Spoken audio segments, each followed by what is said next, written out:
Hello and good evening, everyone, and welcome to The Truth The truth Behind the behind Truth. the truth. Yes, indeed. Another wonderful evening here on the West Coast, Atlanta, and wherever else our talented team is joining us from. All right. Good to see you, Miss Alma. Good evening to you as well. All right. Got an exciting show this evening. My part, and number one is under the weather. So you have me, the beautiful me, this evening with the beautiful Sandy and the beautiful Charles. I'm sure Darnell will be joining us. He's probably stuck in traffic here in LA trying to get around. So hopefully he will be getting with us very shortly. But outside of that, we're going to have a great show tonight because we have got the wonderful, Miss Beautiful and talented and, oh my God, all of the accolades that I could I'll say that till when I introduce her, but Miss Tara Lambro will be with us this evening. And our main focus is we're going to expose the media tonight. I'm telling you guys, we're going to get in there. We're going to tell you some truth behind the truth of the things that the one thing I can give that orange idiot for saying fake news. Well, we're going to find out a little bit about fake news, whether it's fake or the truth. All right, or is it recycled, or is it propaganda, or all that type of stuff like that Sandy like talking about? So we're gonna be good tonight. All right, Sandy, how are you, my brother? How you doing? I'm good. I'm glad we're talking about the media. I want to go off on Jesse Waters. Okay. This guy should be drawn and quartered, but you go ahead and lead the conversation. I'll come in with the axe, the pickaxe, and the flamethrower soon. I got you. Yeah, I mean, it's gonna be fun. But like I said, I want to say that to when Tara gets here, so you can kind of throw the questions at her and all that type of stuff, about where she did, and just the insight that a lot of people don't know, about what goes on in the media. Charles, how you doing, brother? It's good to see you. Thank you. I'm doing well, as best as I can, at least. Yes, sir. How's Atlanta treating you today? How's the weather there and everything? It's not bad. It was a pretty day. Good.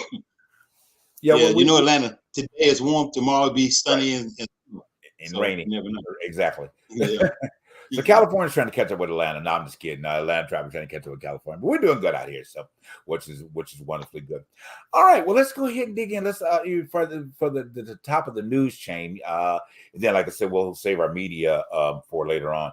So let's talk about your boy Sandy real quick. I mean, the clown, the idiot.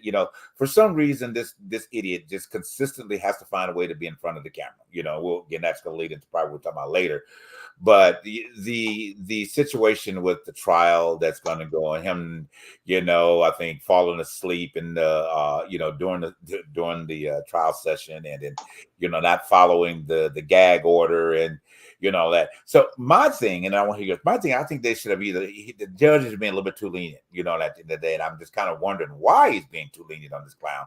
Because either make him pay $10,000 every time his mouth opens up, or either let him sit in a jail cell and just think about it for a few hours. They don't keep him there that long. So what you think, buddy? It's very definitive, and if you read everything and you're up on everything and see all the dissenting points of view and even the Fox News and stuff like that, one of the things the judge has to consider is not just the moment to moment that's going on, but the outcome of this. And the biggest problem is that if he finds him, it doesn't mean anything to Trump. So Trump just gets to go and complain. Right. If he puts him in jail, he becomes a martyr. Yeah, exactly. And so then his base, motivates his base, or and it doesn't achieve anything, because once he motivates his base, then he's going to do more things to try and get back into jail. Right. And the way this case is going, as much as those of us that are watching this go, this guy is a scumbag, he did everything wrong, he broke the law, you still have experts out there, saying this isn't the best case, it's the weakest of the four, it's the only one we have, there's a chance he could get out of this, not based on the evidence, based on what the jury decides. Right. So if they find a juror that goes, I don't think so, and we've got a hung jury and they, call mistrial, then we're back to square one. Or if he gets off, then he's a hero and he was in jail. He was in prison for no reason. So right. the judge is walking the finest of lines going, how do I keep this from turning into an advantage from him? And Gotcha. I would love to see him in jail. Right. And, and I've heard some different things, like they should put him in jail. Not now. They should wait until the jury goes into deliberation. Put him in jail then. Okay. Make him sit there during deliberation. Right. And I go, well, at that point, the trial's over. He's not going out in front. We don't know. And if he's guilty, then they can just leave him in there. And right. which they can't do because, of course, he'll appeal. But the other thing they could do is, instead of saying, well, we're going to put you in there, and fine you, you could put him in there over the weekend. You could put him in there at night, let him not go home to Trump Tower. Let him spend the night in jail. And you go, boy, the jail experience, and I'm sad to say I've had one myself, is not pleasant. And, no. It brings you back to reality really quick. So,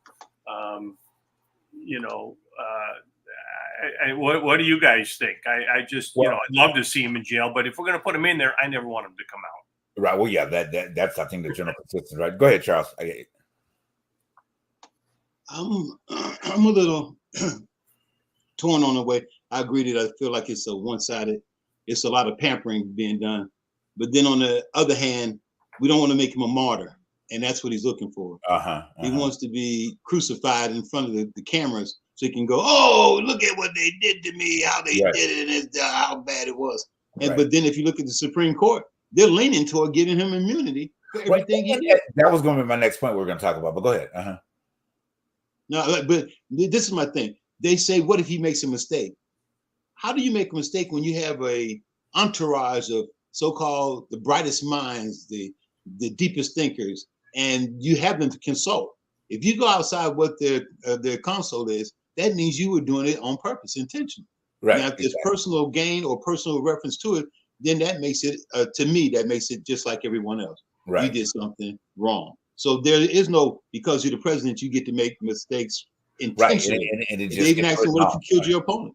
Right. Yeah. And if you kill your opponent, you're supposed to say, well, he was president at that time. That didn't mean much. We got to let that go. That's not what if I'm not mistaken, that was the whole purpose of this experiment of democracy in America. To get away from the diocese and the kings and queens, the hierarchy. Exactly. So that's why they came. That was the whole purpose of this. Right. Yeah. At least that's what I thought. And the freedom to say and do as you please. And like I tell people all the time, yes, freedom is a great idea, but it comes at a cost. Because you can say what you say. It also means that people who disagree with you can say what they say.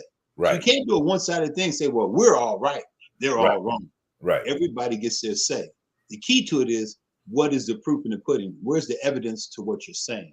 I had I'm not going to even say it, but I had someone tell me today that they would vote for Trump over Biden because they're tired of Biden. He ain't done nothing. And I said, well, Trump is a liar and a convict and a sexual predator. Yeah, but at least I know who he is. Oh, wow. How does that make it good that you go, well, I know what he is and who he is. I don't know nothing about Biden. And I'm like, man, come on, please tell me you didn't say that. This man is a sexual predator. He says he is. He admitted to it. And then everybody seems to forget how he screwed up the doggone pandemic, but they blame it all on Biden made us wear masks and get shots. Right. Do you remember how this whole thing started? It's like they got amnesia over 2020. They don't remember nothing Trump did or what he said, how we had no food on the shelves, we couldn't find toilet paper. All that stuff just disappeared. But we're better off 4 years screwed ago. Up. And now I'm trying to figure out how was that? We didn't have toilet paper to wipe our behinds with. Right. I don't get it. But like I said, I'm torn. Well, to your point, I know that we don't have a whole lot of time to explore it unless Tara wants to talk about it when we get her in. But I will say this real quick, and I was kind of excited to be able to talk about this tonight as well. One point I wanted to make with you, Sandy, and I'm gonna say my point, is that my fear, I guess, would be, it's like, if they convict him, in this, the appeal process is the problem that is going to exist, even if they can, find him at fault for all of the things that he's trying to get away from. So then that's going to explode to another level. And then that's going to explode another. But anyway, we can talk about that later. But, I was going to highlight on that to your point. But real quick, before we go to break, because I know it's at that point, I had an opportunity. You guys have been trying to get in the presence of a orange person supporter, okay, and find out what their thought patterns was, okay. So I had a guy come into the store yesterday, Asian gentleman, great guy, and you know me, I have to take in the middle of the road for the conversation to have a great conversation. So we talked, and he basically said in a nutshell that the only reason that he would vote for this clown is because of the economic status. Okay. Mm-hmm. I've heard that too. And he said, and speaking for different men, he owns two liquor stores in the hood here in LA. Okay. And he says that he has all these kind of conversations that are going on because people come in, drunk, buying their bottles or whatever the case may be. But the other part about it is because he is typically placed in the African American community, he says they honestly come in having this conversation that they're planning or thinking about voting for Trump. And he's like, well, why? And he really, he has his reasons, but at the same time, he's trying to find a logistic reason for them to do it as well, a logical reason in the point. And they can't explain it. So this is our dilemma right here, Sandy, and even for the general masses, but let's just say the African American community. He said they really can't explain. All I know is that I had money when Trump was in office. What? Oh my God, how stupid can you be? And how many times as a rule, we talked about it, I think last week on the show, Sandy, that just like for the stimulus check, how many of you didn't read what it said when you filed the damn stimulus request? It said we're taking the money back when you file the next year. I don't get it. You know what I'm saying? So this whole stupidity is not just demographic to middle America. It's stupidity right down here in South Central LA that people that look like me, but they sure ain't gonna act like me. You know what I'm saying? So it just really doesn't mean. I know we got to go to break because we got to get Tara in here. We could go on about this topic. Maybe we'll have a few minutes with Tara when we get in it. But anyway, guys, we're going to go for a quick break. We're coming back with the gorgeous and fabulous Miss Tara Lambro out of Atlanta tonight. We're going to expose some great things from the media, stuff that you guys need to know about. All right, we'll be right back. Oh, before we go break, get your mug. Okay, get your mug. We got to get them orders in. Get your mug. All right, $13.99. Send that email to ttbttshow@gmail. All right. We'll take care of you from there. We'll see you in a minute.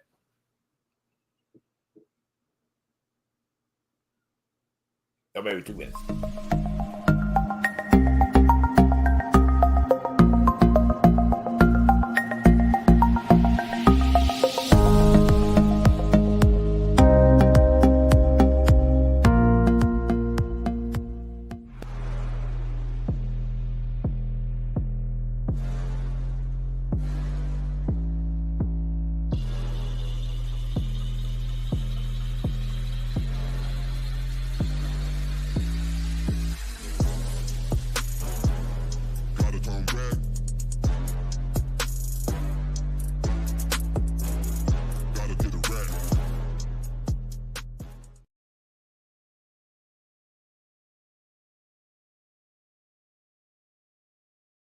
All right, and we are back, guys. Thank you for tuning in to The Truth Behind the Truth tonight.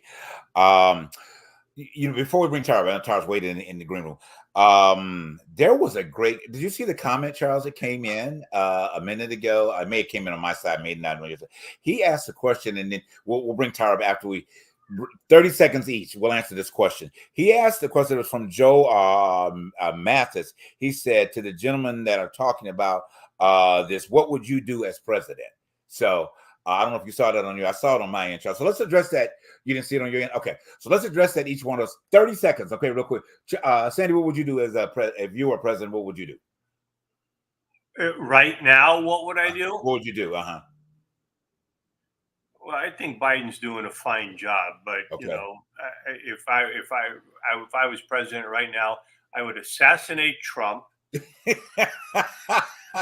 and then make them make a decision, because with Trump gone, then they can make a real decision And then I would be out in front of them saying, yeah, no, you looked like you were leaning towards immunity. So I'll take it. Thank you very much. And we can move on from here. And we've now eliminated a big problem. Look, Trump has got to go. The guy is such right. There isn't a word to describe him that there's so many words, but you watch or listen to this trial and you go, he just, let him go run his company and screw everybody there, but he shouldn't be president of the, biggest of this country. Great. So the same gentleman, okay, just sent another question in. What about immigration? He wants to hear what we say about immigration. So this is really good as well. Charles, take that. Then we got to bring Tara on. Thank you. I wanted that one. Okay. And I'm not even going to take a long time to say this. Okay. Immigration can be resolved. There's a bill already sitting on the table. All it has to do is be voted on, put before the Congress. It adds in, I think it's 200 judges to go to speed up the process to expedite these folks out of the country and to go through give them their hearings. There's a 3,000, if I'm not mistaken, extra border patrol money for that. There's a bill there. They just won't do it because they wanted to come out when Trump comes to office, if he comes to office. And this is what my problem is. Right. Why are we not putting country first? Why is it these individuals, these demagogues and all this? Why can't we do what's necessary for the country? When it become all about one person? And that's all I got to say. Okay. I totally agree. You know what? I'm sure Tara has a lot to say about this. So we're going to go ahead and bring her in because I'm glad to see the participation of the gentleman, but I think he's on my page, putting in and not on the authentic side, of getting it. I'm sure you've seen it live. But anyway, so we're going to bring my dear friend, my dear heart, right onto the show. She's been waiting. I'm sure she can chime in on all what we're talking about as well. Want to bring back to the show, our dear heart and friend of the show, Miss Tara Lambo. Producer, actor, active mom, got two wonderful daughters that are just blossoming in the entertainment industry as well as herself. You can see her on anything that you turn on TV. You see that beautiful face come up, okay? All of that out there. So we have been friends for quite some time. I'm going to tell our story real quick. We're going to let you get into this political thought we're talking about. So we met almost 11 years ago at this point, 11, 12 years ago at this point. It's been that long. But we were on Necessary Roughness together, and we're both reporters. She had a few lines that I didn't. Okay, but anyway, it really didn't matter. But we found a cohesive balance, and we found such a synergy between the two of us, and it was such a beautiful thing. We talked about everything on the side. It was like we were best friends that day. We spent the whole day together. We ate it. We raided Crafty together. We had lunch together, and we have maintained a beautiful friendship, especially in this industry, because it's hard to maintain friendships with people for a longevity of time. They work together and they go, and most of the time they don't see each other anymore after that, and it kind of rolls me forward to when we were on Almost Christmas together. So we did a lot of stuff together. We were in what else we were in together on the ID channel. We didn't work together that day, but you were the reporter and I was the victim or something. I think it was Snap or something that we did. And I saw it. I was, oh my God, Tara was on set saying I wasn't even know it, But that's how this industry goes. But anyway, let me shut up. How are you, my darling? I'm so good. How are you? Good. Good. Yeah, things are going well. Crazy, raising two girls that are involved in everything. Yes. So yes. I'm incredibly grateful. Loving life. Good. I am. Hopefully, we'll get a chance to hear a little bit about Skylar and what the exciting things that are going on with her. Because she's got a remarkable daughter that is just like blow it up. Okay, Nicole Kidman, get out the way. But anyway, let's go ahead and dig in. Okay. Yeah. We'll watch the movie together with her. Yes. So tell us real quick about your project, what you got personally going on, and then we'll dig into the topic of the evening and all that. So what's going on with you? Sure. I think the newest thing that's going on with me is I just launched, I've had United Child Actors Network for. Right. Yes. Uh-huh. And what that is it's a platform for parents to get their children into the acting industry safely and successfully. Because I feel like that's an area that unfortunately a lot of parents, they have these kids that have these big dreams, but then they have absolutely no idea where to start. So I created this platform, United Child Actors Network, which I've had for a few years, but I recently just launched a masterclass for parents of child actors. Okay. So it gives them literally carte blanche, everything that they need to know, starting from industry terminology, how to get a manager, how to get an agent, how to self-tape, edit, auditions, headshots, wardrobe, Right. you can think of. And I think two things that really nobody talks about, which is number one, how to create self-worth and confidence in your acting child, because oftentimes the kids that can get bullied in school for being creatives and being theater kids, and giving them the self-worth to get back the power over words so that they can no longer be used against them. Number two, dealing with rejection and competition and comparison, and some self-care techniques for not just the kids, but also the parents, because it's such a niche industry that a niche segment of the industry that nobody really has support there for parents. So when, I was an actor myself and both of my kids became actors, and I'm so blown away by how different those two worlds were. And there was just no support in regards to how I could maneuver myself in that industry. So I thought, you know what, this is a passion. This is a place where I need to be, where I need to help these kids and these parents, because we can empower the entire industry and help keep these unsavories, these pedophiles. I was about to say that, our industry, so that we keep our young creatives safe, because when the parents know their rights and the kids feel empowered, well, that's a winning combination so that those SOBs can get out of here. Well, yeah, and I'm glad to hear you say it, because that was going to be my question. I mean, and I'm really glad to see that, because with this I won't say this nucleus, but this, I don't know, well, I'll call it a system. So with this system you're developing, because really, I mean, it's a great way to keep kids in a safe space, because it seems like the predators are just finding a way of just really getting in there nowadays, and it's so unfortunate. I wish my counterpart hubby was here tonight, but he has this passion so much about Judy Garland, which we all love. Okay. And then, what Judy brought to this industry as a whole, and how she is probably and will always be the longest living legacy of legacies throughout Hollywood, But knowing her story and understanding her story and the things that she went through with the predators from Louis B. Mayer and all of the ones that created this industry out here, and what she suffered at the hand of not even had good parenting. And the later part of it, because her mama pushed her out front and said, well, have her, at the end of the day, because they wanted to make the money, and the list goes on. Like Gary Coleman. I mean, unfortunately, God rest Gary Coleman, how his parents really put him out there and stole his money, Yeah, and JB, I think a big part of it is that there's such an imbalance of power, because this industry teaches you that if you get booked, if you get the job, you are so fortunate. Like, oh my gosh, they picked you. So then you get on set and the parents don't want to do anything to screw that up. Right. They're just thinking whatever, do whatever they say. Do yes, sir, yes, ma'am. Just go with him. He said, go with him. And instead of parents understanding that SAG-AFTRA has a rule that you have to be within sight and sound of your child at all times. Right. A lot of parents don't know that. So they think, we're going to go take them for a fitting. We'll be right back. Mom, Dad, you should be with him. Right there.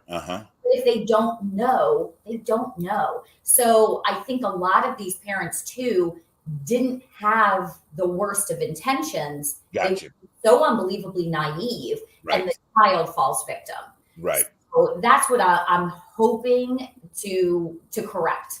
And if I can just do that in just a small way, United Child Actors Network, to be like, I put out free videos and lots of information just to educate, so that these parents know that these kids shouldn't not be able to follow their dreams to, inaccessibility, inequity, or lack of knowledge. Well, any way that we can as a show and as individual, if we can direct people to your website or whatever that to promote that, you got me on that part. And one of the points I know we got to get into tonight. So, and I just want to commend you. But basically, I thought about when you were saying that. I remember when Skylar was shooting the film in Canada, and how you were there, and so beautiful part of it. You took time out from that to come and be a part of the show that one night there. We were kind of setting up time zones, and it's freezing up here. But I remember that. Yeah. And I remember that, but how you were right there every step of the way as she was shooting and all of those type of things. And I remember how you sharing that this character that she had to take on was a very dark and a deep character for her. And you had to pull her out when she came from set, it's like, wake up, baby, it's mommy, and things. I always tell my kids, I coach as well. And I tell my biological children who both act as well as my little kids that I coach that it's like a roller coaster ride. Like you strap in and you make sure that you're like safe. And then we go on twists and turns and everything else. But then the ride comes to a stop and you unbuckle and you get off and then you're done. And that ride is the script and the shooting and then get off and get on with life. And, Can I ask a question? Yes. Yes. Tara, hi, it's Sandy Hackett. So nice to meet you. I'm so glad to hear what you're doing. I have to assume, but I'm going to ask, are you aware of the documentary about Dan Schneider? Yes, Quiet on Set. I'm sorry? It's called Quiet on Set. Is that what you're referring to? Yes. Yes. Yeah.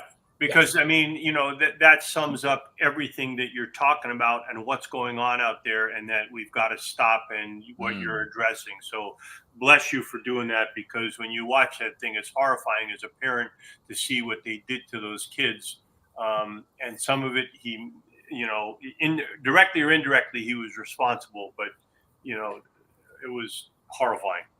It's disgusting. And, the last thing I'll say, because I know we need to get to the topic of the show, but production, those are some of the most wonderful people I've ever met in my life. And that's why I never had a problem with putting my children in the production world. It's the select few that get in and man, they just ruin it for everyone. And when you're talking about pedophiles, I mean, that's horrific. So we have to do something to level up as an industry to get them out, because 99% of the people in this industry are remarkable, creative people who are in it for the right reasons. Right. And you have that 2% that is just those things all off whack in that. Yeah, it is. So I'm really glad to hear that. And it just, again, another spark, or say another feather in the hat, something that we can work with. So let's go ahead and dig into this media conversation now. So I know with your long history with Channel 7 there in Atlanta, and as you said on previous shows that you left because of the disgust that you found being a reporter and what they were requiring you to do and the things that you're requiring you to say to generate the propaganda that continuously flows in the news cycle. Yeah. So let's dig into that briefly, and then let's just try to. I know you have to be delicate about what you expose. I understand that. You can't take the full hat off, I guess. Or go ahead, let your hair down. Now, it's already down, right? Okay. So there's nothing that I can't say or won't say. Yeah. Okay. So let's kind of. I know that's right. It's jolly funny. So let's look at it from an inception. So as a reporter, going out and okay, here's this story, and you're gonna go get it. I don't want to use. Well, let's just use Trump as the background. I mean, that's the topic of the day. At the end of the day. So you go out to get the story. So kind of explain to the general consistency of the audience and how that generally works as a reporter and what is expected, and then what gets the takeaway and the cutaway from that. Yeah, sure. So just, a little background for people that don't know. I started in St. Louis as an anchor and a reporter, and then went to Knoxville, South Carolina, and Greenville, and then landed at WSB TV here in Atlanta, Georgia, as a reporter. So that's my background as a broadcast journalist. And yes, you are assigned a story in the morning. There is a meeting in the morning. You meet in the newsroom. The news director is in there. All of the reporters are in there. The anchors sometimes are a part of that meeting as well. And we go through what are the top stories of the day. And then we get assigned our stories. Most of them are on a local level, but when you have something as big as Trump, normally you're going to have, someone there. We always look for a local angle for a national story. Is there some way that we can tie this in locally? Once that story is assigned, it's then up to the reporter to go out and get the interviews, make the phone calls, set everything up. And then once you have all of that, you record the interviews, you then write your story. So it's up to the reporter to write the story, and then you give the instructions to the photographer. If you have a photographer, some people are called one-man bands, which they do everything themselves. You edit it with the sound bites, the clips of what you want them to say. You put it all together. And then most of the time you're live at 5 or 6 or 11 or noon, or if it's, a morning show. And then you present your story. The anchor tosses it to you. You're live with an IFB in your ear. You present your story. It plays. You do your outro and you're out. So, the problem arose when I was working in South Carolina, early 2000s, where they called it viewer advocacy. And what that was they introduced the word I into news. So instead of saying the police department says the accident happened at 2:42 p.m. on, Jones Road. Now they wanted you to say, I just went to the police department and I just got this report. Here's what the report says. They said the viewer wanted to know the background of how reporting and anchoring works. The problem with that was that now I am a part of the story. Mm-hmm. And I may have an ego. And that is a problem when distinguishing between news and yourself. You know what I mean? Like, you became part of the story. Okay. We were meant to be a part of the story. Okay. So now it becomes editorial, not news. So now fast forward, that I'm talking early 2000s, right? Right. So now fast forward, we're in 2024. So damn near 20 years has passed where now you have reporters and anchors who only know because I'm old school, right? I was already in the industry for 10 years before I was introduced. So it was a little awkward. I still understood how to balance the two, but now that doesn't happen anymore. And the problem is when you don't have news, when you don't know what's true or false, nobody knows what to believe anymore. Okay. Nothing. Okay. And here we are. Or I shouldn't say they believe nothing. They believe what they want to hear. Right. So okay. Decide to tune into the station that tells them what they want to hear. Is that true? Right.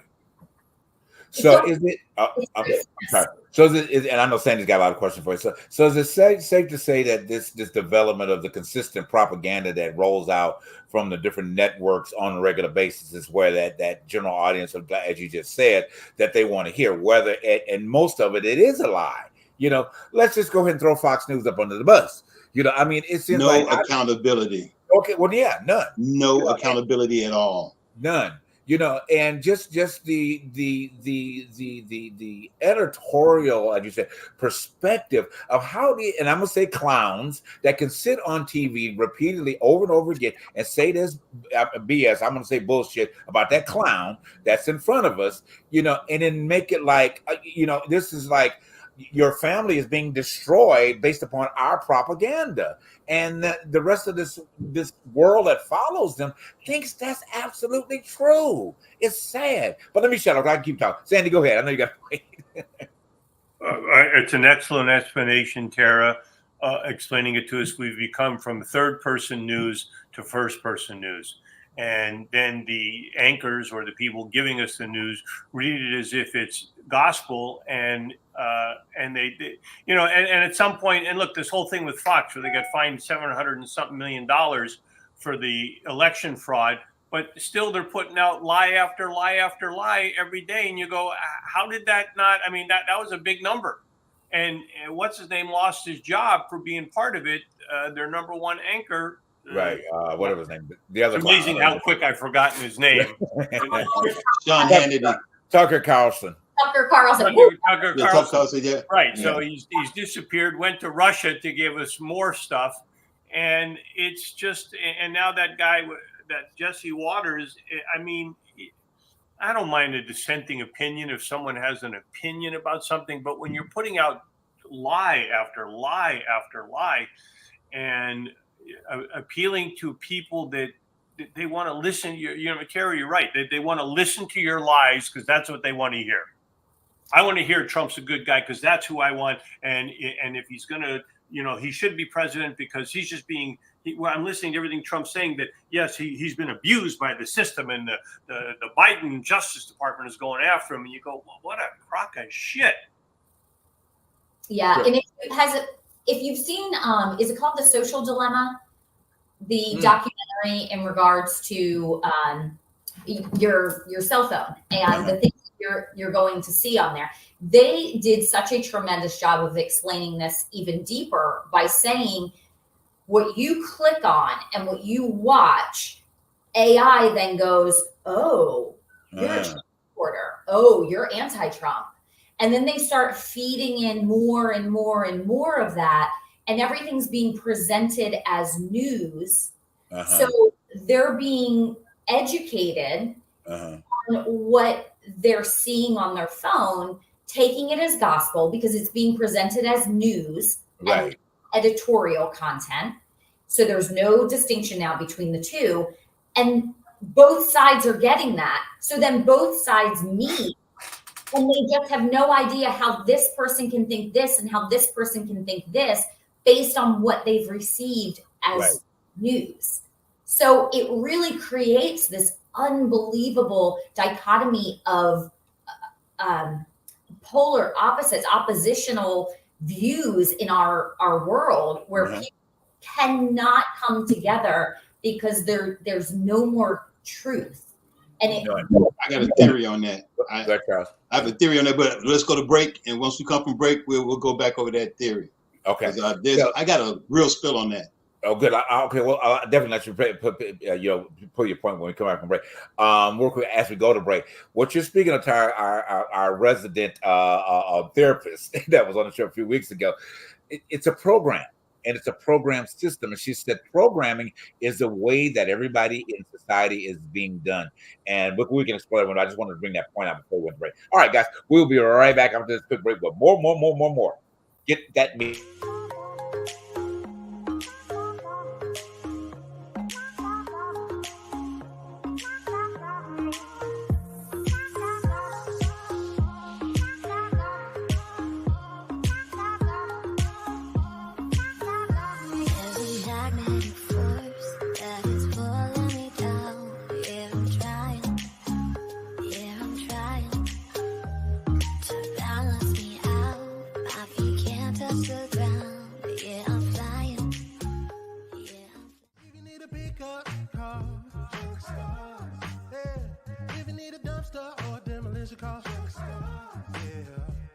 Call 844-55-STARZ.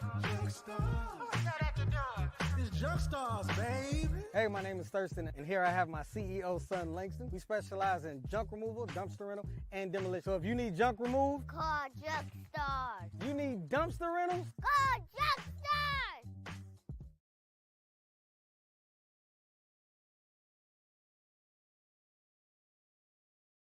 All right, and we are back, guys. Thank you so much for tuning into the Truth Behind the Truth tonight. Want to make sure that you go and like and share whatever platform that you are watching us on. That's to make sure you hit that like, and that share button, and also get your mug. Tyra, we got mugs now, boy. We grooving.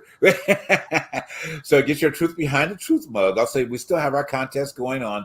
That if you submit 5 likes or 5 shares to our email address, we'll send you a complimentary mug.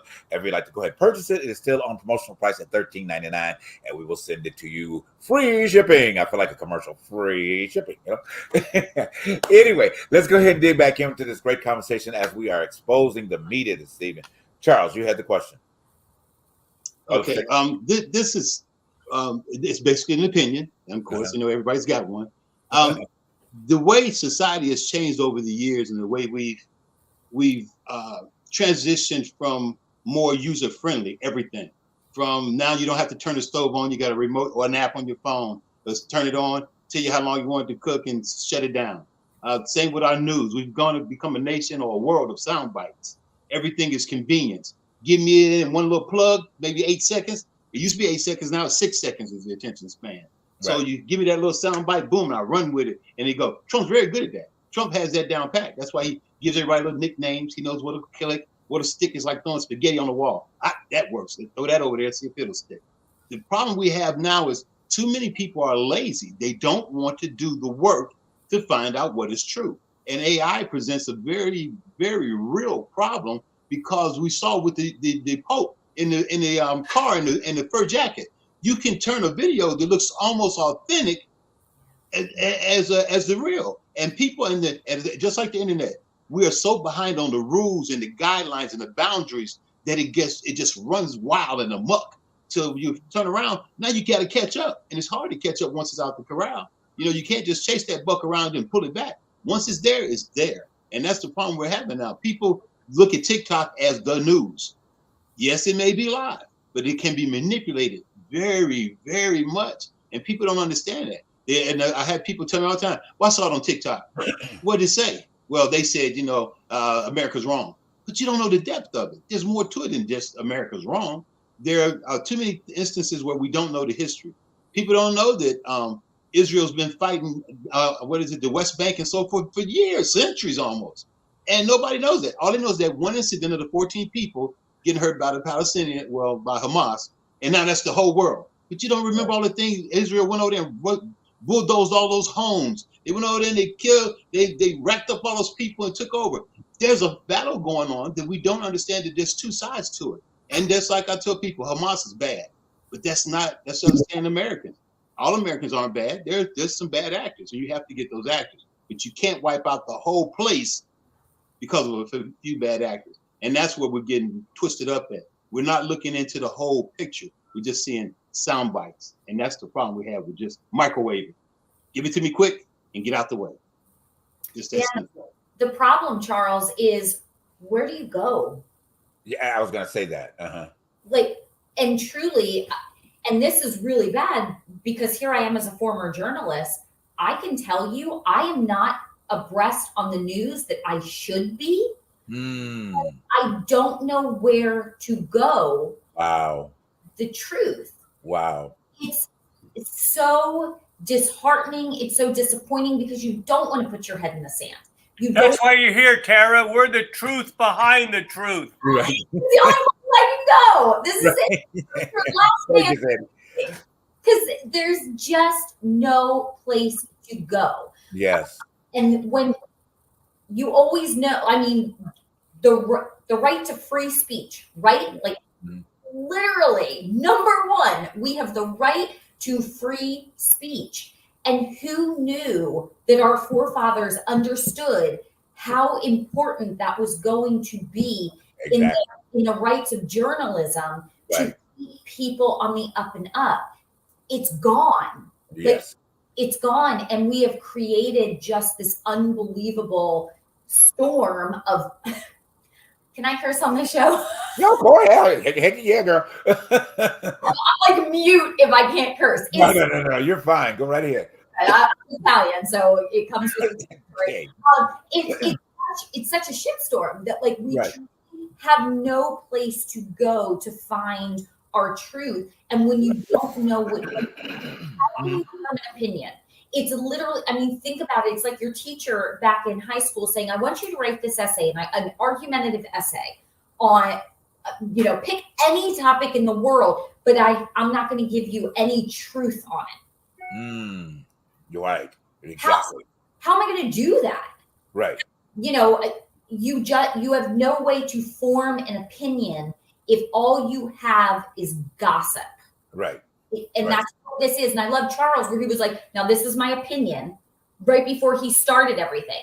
Right. Thank you for that disclaimer. Right. That's what our news is not doing. Right. Well, I mean, this is. I know Sandy's got some questions. I'm like, I can keep running my mouth. But this is so good.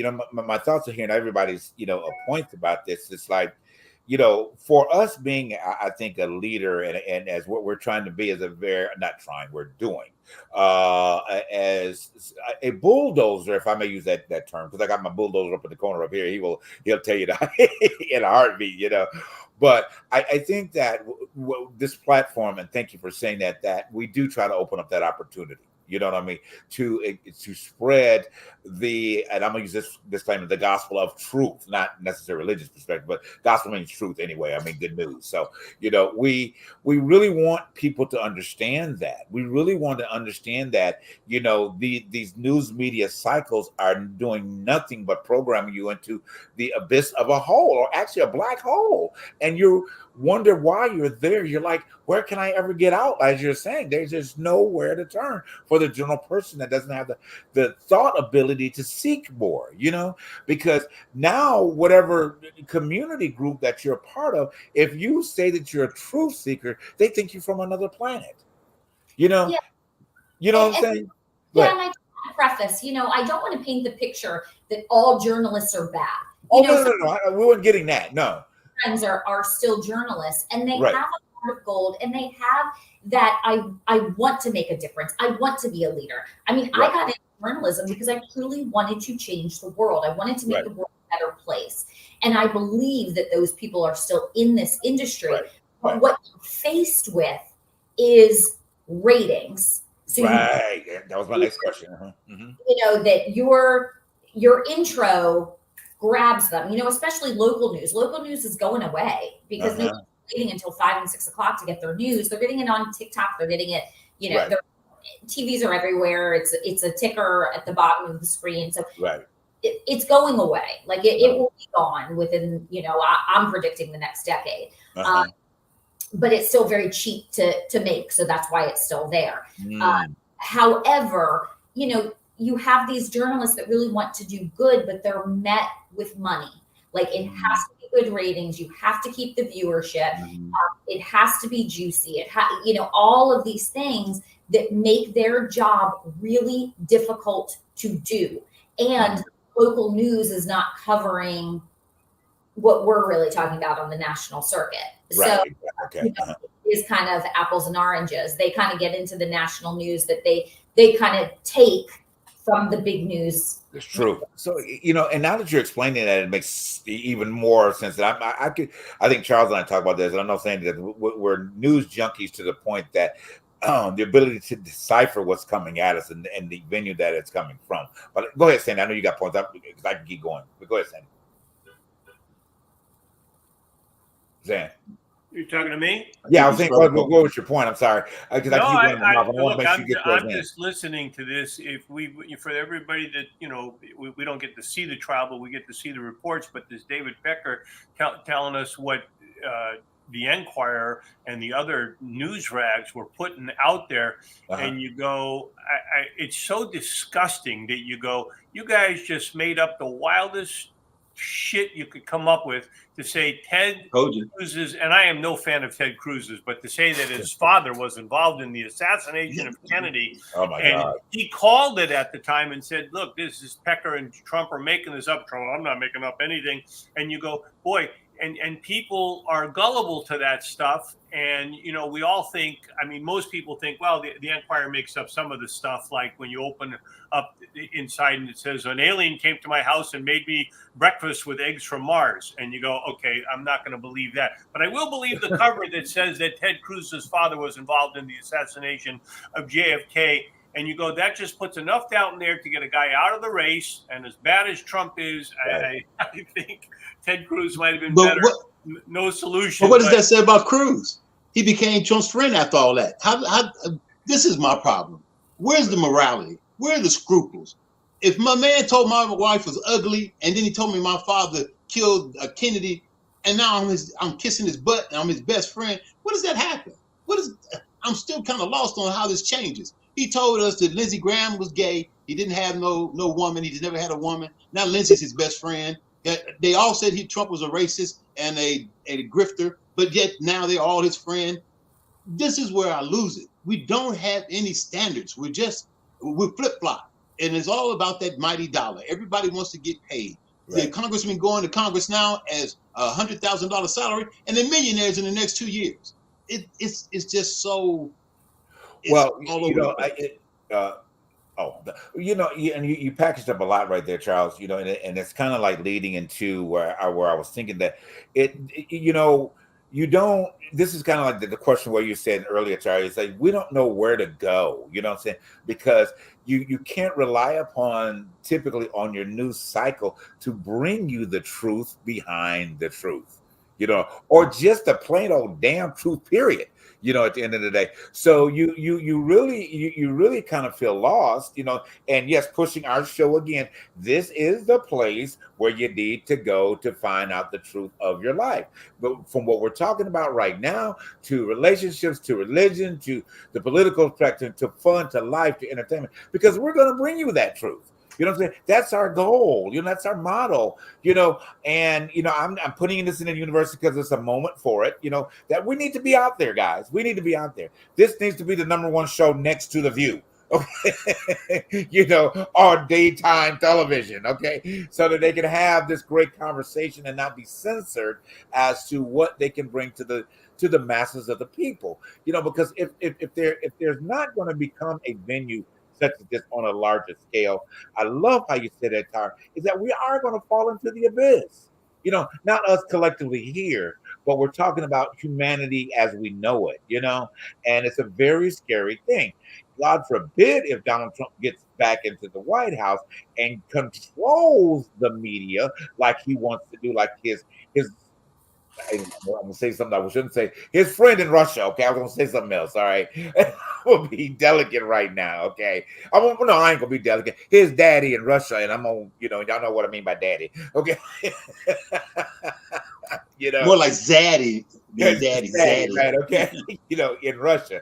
So, but as we've been saying, and Sandy articulates so well week after week, is that guys, please wake the up, please. Okay, please pay attention to what's going on. #1 in your own individual community. Okay, that is the #1 thing, because that's where it starts. Okay, because you can't blame Sandy, you can't blame me, you can't blame Tara, you can't blame Charles. Okay, you got to blame yourself for what you didn't get involved in your community. And at the end of the day, you can't blame Joe Biden, and you sure can't blame Donald Trump. All right, it's what you didn't do in your community. All right, and if you're still looking, you know, there's a saying, JB, that I heard all today and all week. Why we only got 2 candidates. I'm a firm believer that if you got something to say or you want to get in there, step up and do something. Well, it's not impossible. If you feel like you have an answer, get up. You know, and I tell people this constantly. Everybody has answers, but nobody wants to step to the forefront.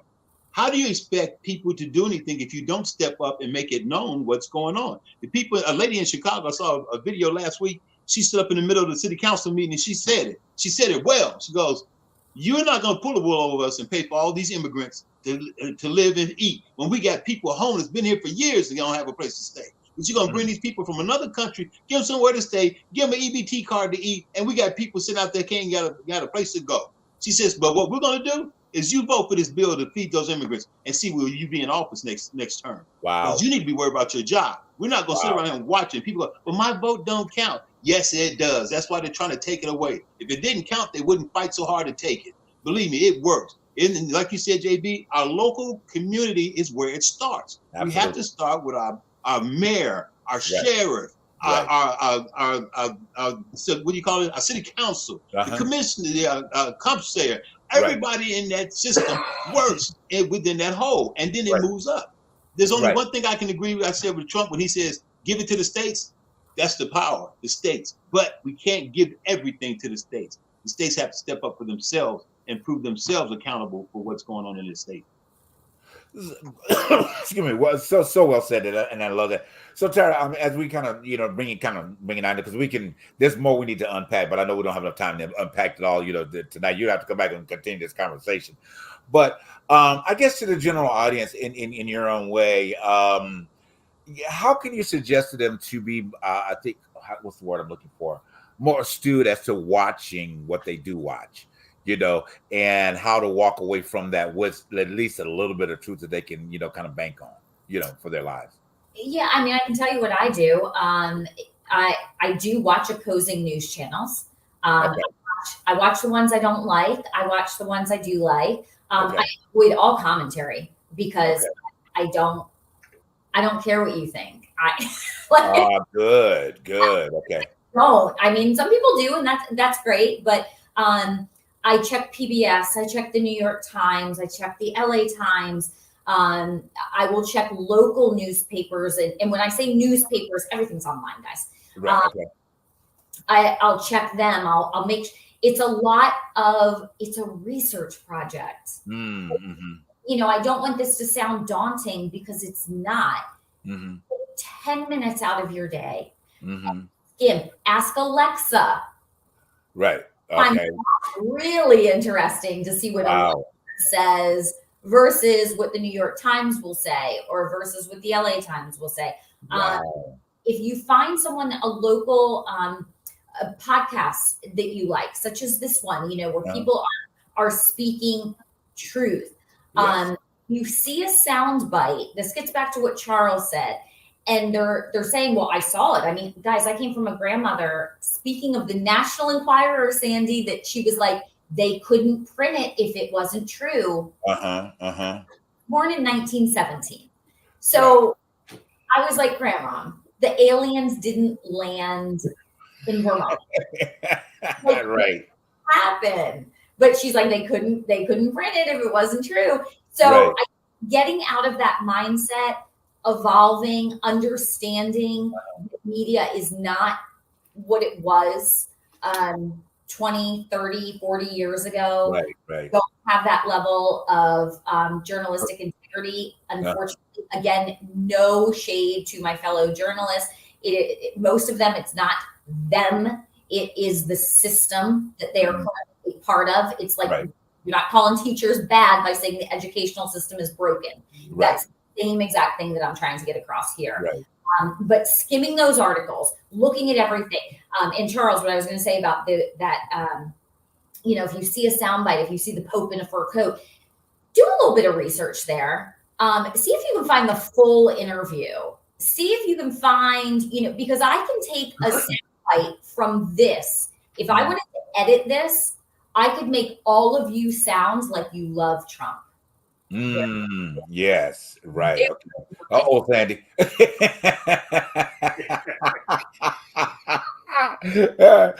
I get it. When something is edited, you can do anything you want. Anything. So you have to be very, very careful when you ingest something and you take it as gospel. That's the moment for tonight. Go ahead. Go now. I'm not cutting you off. Go ahead.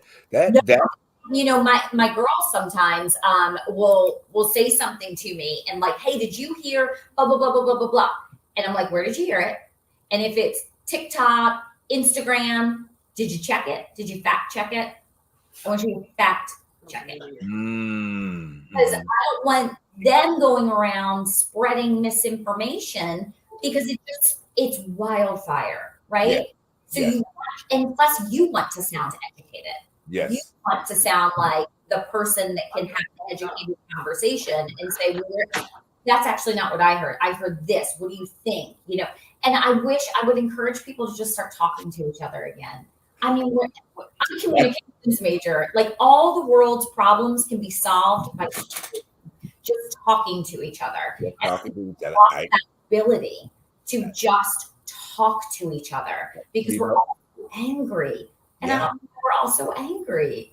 It's like I just want to like hug everybody. Like, oh my God, Surprisingly enough, I had those exact words to a gentleman that was at the store before I came home today. And I said, what we need to do is to start sitting down and talking to one another. Once we start that, I think that we will begin to find the rule of life that means love. And then that comes from that. Then we'll figure the rest out, but just start talking to one another. I think that's a good point to wrap on tonight. People, and listen. Exactly. Because you can't talk without listening. That's for sure. But anyway, this has been. Goes both ways. It does. It does. But anyway, this has been tremendous. I mean, really, really tremendous, guys. I want to thank Tara for taking the time out of her busy schedule to share with us. We're going to have you back soon so we can explore a little bit more in this, and get your collective opinion on that. We really loved it tonight. It's just been keep in mind about her network, and we'll keep that circling through the Truth Behind the Truth to support you families.